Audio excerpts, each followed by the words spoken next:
Le bateau qui gît à 3800 mètres au large de la Galice perd toujours 700 kg de fioul chaque jour. Participe à l'action le chanteur franco-espagnol Manu Chao. Alain Dils, Didier Carprio.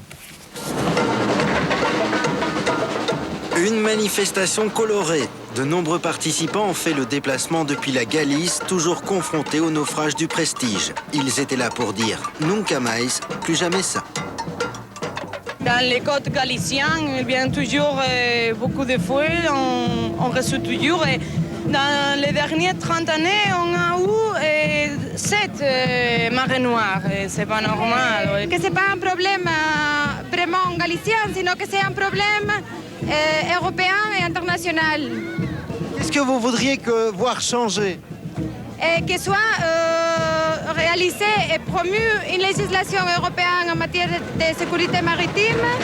Et ça tombe bien. Dans le cortège, une députée européenne doublement concernée puisqu'elle vient elle aussi de la Galice.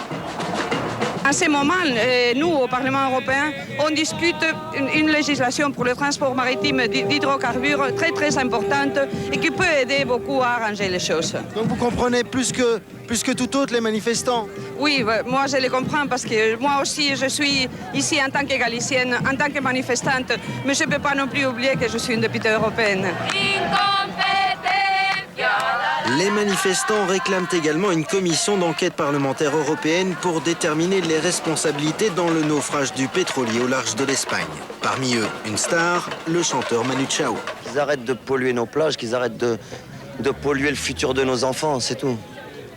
C'est pour ça qu'on exige des responsabilités. Si on laisse faire encore une fois de plus, ce sera toujours pareil, ça ne changera jamais.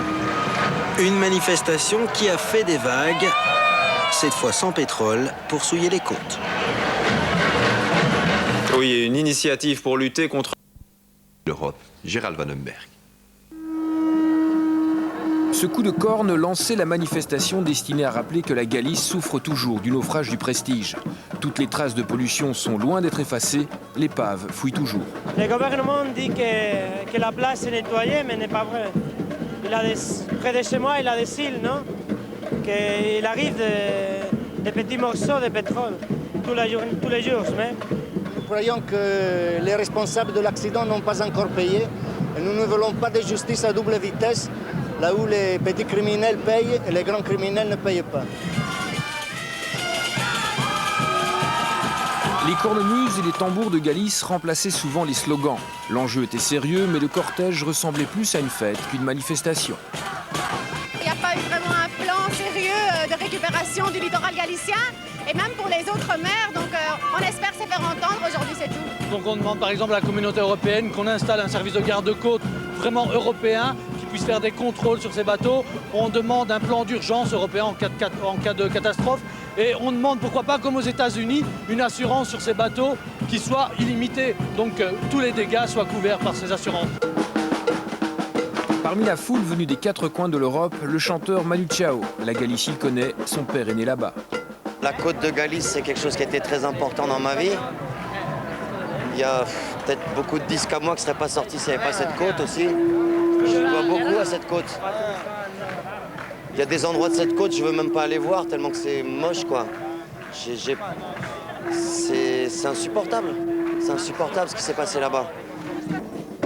Au total, ces Espagnols, Français, Belges et Italiens n'avaient qu'un seul espoir. Nunca mais, plus jamais ça. Et ce sera encore un grand moment.